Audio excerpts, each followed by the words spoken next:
مولاي صل وسلم دائما أبدا على حبيبك خير الخلق كلهم. مولاي صل وسلم دائما أبدا على حبيبك خير الخلق كلهم. مولاي صل وسلم دائما أبدا. نحمده ونصلي ونسلم على رسوله الكريم. اما بعد فاعوذ باللہ من الشیطان الرجیم. بسم اللہ الرحمن الرحیم. قل بفضل اللہ وبرحمتہ فبذلک فلیفرحوا هو خیر مما یجمعون. صدق اللہ العلی العظیم وصدق رسولہ النبی الکریم ونحن علی ذلک لمن الشاہدین والشاکرین والحمد للہ رب العالمین. حضرت گرامی، اللہ رب العزت کا انسان پر بہت کرم ہے، بہت سے فضل ہیں، بڑی نعمتیں ہیں، اور لمحہ لمحہ اس کا کرم اس کے شامل حال بھی رہتا ہے. لیکن یہ بات بڑی واضح اور ذہن میں بڑی راسخ ہونی چاہیے کہ ساری اللہ کی نعمتیں، کرم، فضل ایک طرف اور میرے رسول کی رحمت ایک طرف، وہ سب پر باری ہے. وہ جو وہ انعام کیا ہے اس ساری کائنات کی نعمتیں بھی اس کا جواب نہیں دے سکتی. وہ ایک وجود تو بہت بڑا ہے، اس وجود کا ایک رحمت کا، کرم کا چھینٹا بھی ساری کائنات کے نعمتوں سے بڑا. تو وہ رحمت عالمین صلی اللہ علیہ وسلم، ان کی آمد کا یہ مہینہ، ان کے دنیا میں جلوہ گری کا مہینہ ایمان والوں کے لیے ایک نئی تازگی لے کر آتا ہے، ایک نیا ولولہ لے کر آتا ہے، ایک نیا جوش اور ایک محبت کا نیا رنگ لے کر آتا ہے. وہ جو دنیاوی امور میں محبتیں ماند پڑنے لگتی ہیں، گرد آنے لگتی ہے، ربیع الاول کا مہینہ عاشق کے اندر محبت رسول کو پھر اجاگر کر دیتا ہے. وہ پھر انسانی وجود میں یوں دوڑتی ہے کہ پھر ساری چیزیں اس کے تابع آ جاتی ہیں، اور ایمان جو ہے وہ قرار پاتا ہے، ایمان مضبوط ہوتا ہے، اور انسان پھر اپنے رسول کی طرف اپنے رخ کو کرنے لگتا ہے.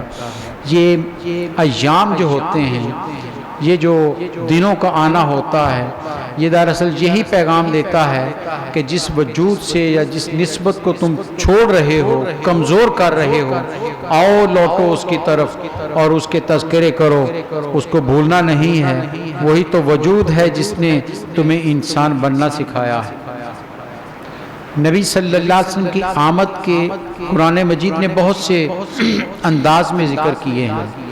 کہیں کھل کر ذکر کر دیا کہ شاہد بنا کر بھیجا، نذیر بنا کر بھیجا، سراج منیر بنا کر بھیجا، کہیں رحمت عالمین بنا کر بھیجا. مختلف انداز سے آپ کی آمد کا ذکر کیا. کہیں اشاروں کنایوں میں ذکر کیا ہے کہ لوگوں اور یہ انسان پر چھوڑا ہے کہ تم فہم و فراست کا دعویٰ کرتے ہو، عقل و شعور کا دعویٰ کرتے ہو کہ بڑا عقل مند ہوں. تو دیکھنا یہ ہے کہ اس بات میں سے میرے رسول کی عظمت کو ڈھونڈتے ہو یا نہیں ڈھونڈتے. نعمتیں ہر وقت گنتے رہتے ہو مجھ پر، یہ بھی اللہ کی نعمت ہے، یہ بھی نعمت ہے، بڑی نعمتیں گنتے رہتے ہو. کہیں ایسا تو نہیں کہ ان نعمتوں کے بیچ میں تم نعمت عظمیٰ کو بھول جاؤ.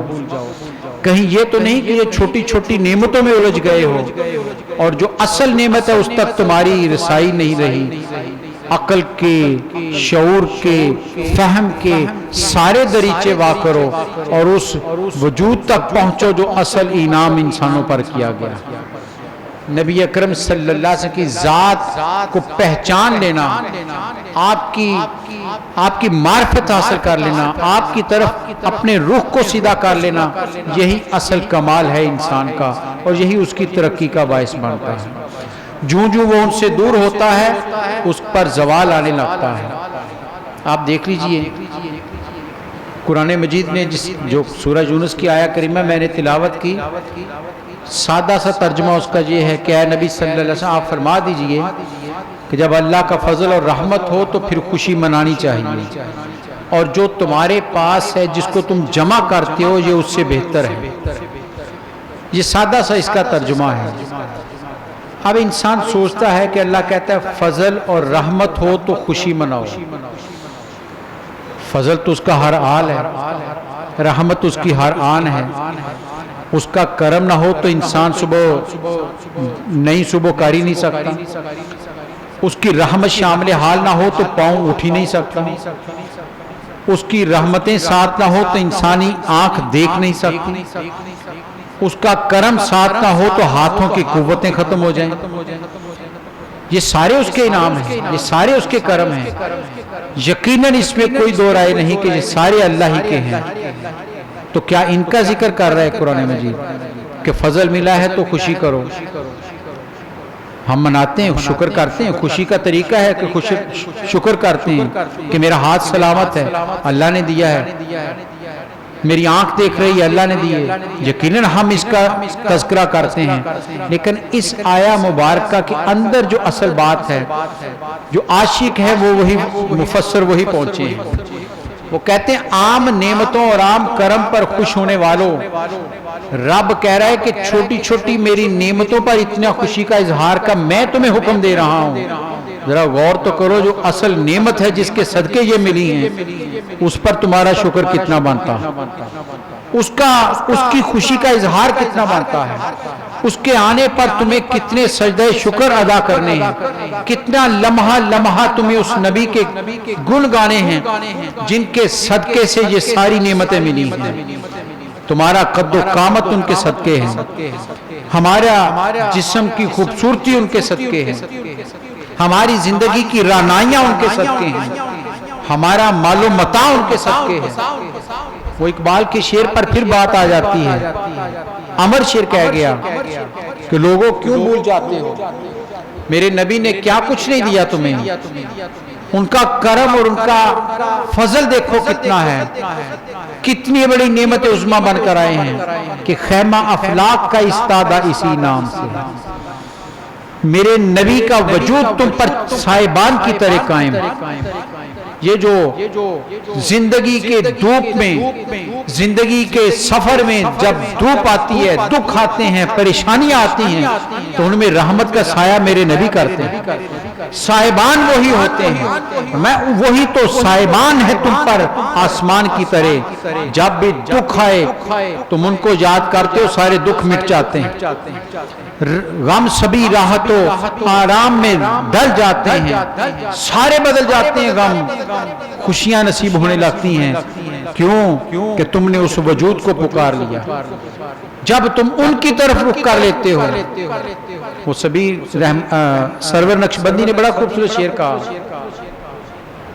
کہ زندگی میں جب مشکل آتی ہے، کوئی مشکل جب آتی ہے، نظر جب کچھ نہیں آتا، زندگی میں ایسے لمحات آتے ہیں اور ہر شخص کی زندگی میں آتے ہیں، مشکل اتنی بھاری آ جاتی کہ انسان کہتا ہے اب گئے، کوئی راستہ نہیں، کوئی مشکل جب آتی ہے، نظر جب کچھ نہیں آتا تو رخ کر کے مدینے کو، نبی کو یاد کرتے،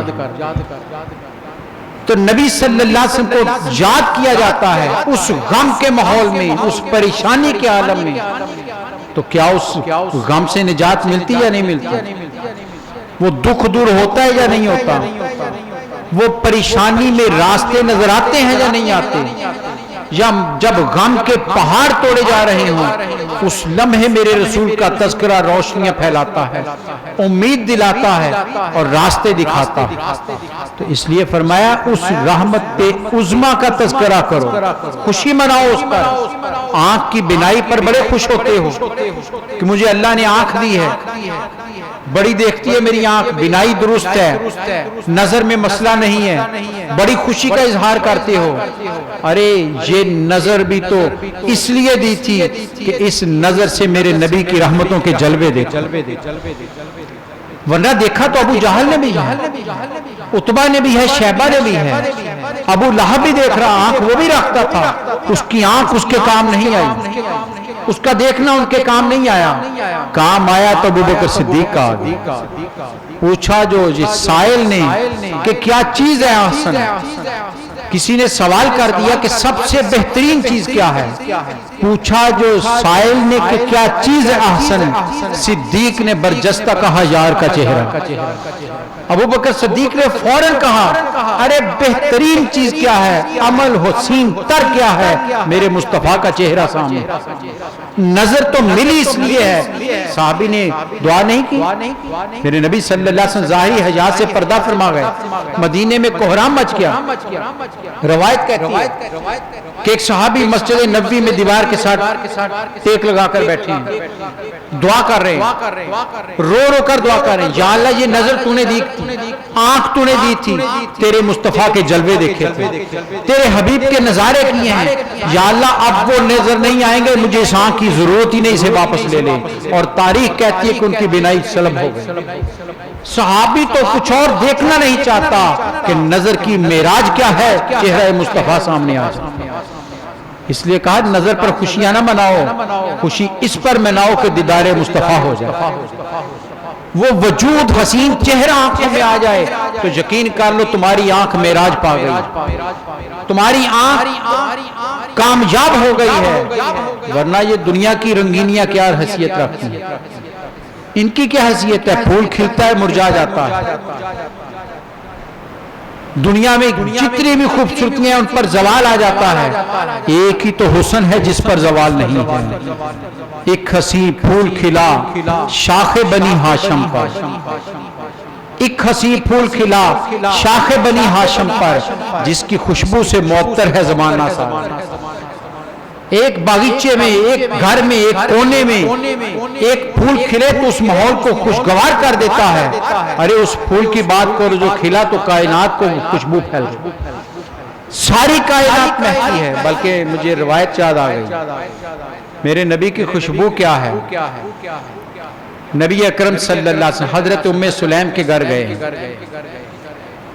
حضرت انس بن مالک ان کی زوجہ ام سلیم ان کے گھر، روایت کہتی ہے آپ اکثر ان کے گھر چلے، بے تکلف چلے جایا کر، خوش قسمت تھی وہ خاتون،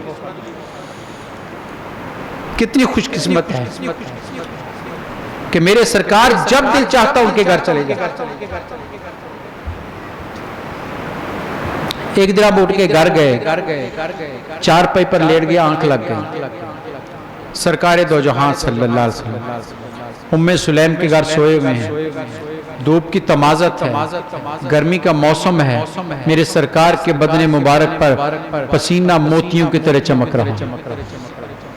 ام سلیم نے دیکھا تو شیشی لائی، میرے نبی کے بدن سے پسینہ شیشی میں انڈیلنا شروع کر دیا۔ جب انڈیل رہی ہے میرے سرکار کی آنکھ کھل گئی، کہا ام سلیم کیا کر رہی ہو؟ کہا یا رسول اللہ صلی اللہ علیہ وسلم آپ کے جسم اطہر کا پسینہ شیشی میں ڈال رہی ہوں۔ کہا کیا کرو گی؟ کہا یا رسول اللہ صلی اللہ علیہ وسلم اپنی جو خوشبوئیں ہیں ان میں اس کا قطرہ ملا لیا کروں گی، ساری خوشبوئیں مہک جاتی ہیں۔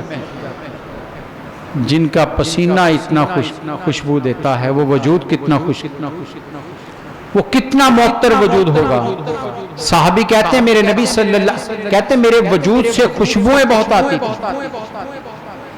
میری دو بیویاں تھیں، دونوں آپس میں مقابلہ کرتی کہ میں خوشبو زیادہ اس کو اچھی پیش کروں، وہ کہتی میں اچھی پیش کروں، لیکن وہ دونوں کہتی ہیں آپس میں گفتگو کر رہی ہیں کہ کیا وجہ ہے کہ ہم اچھی سے اچھی خوشبو دیتے ہیں، لیکن نامعلوم یہ کون سی خوشبو لگاتے ہیں ہمارے شوہر کے وہ سب سے باری ہوتی، سب سے اعلیٰ ہوتی۔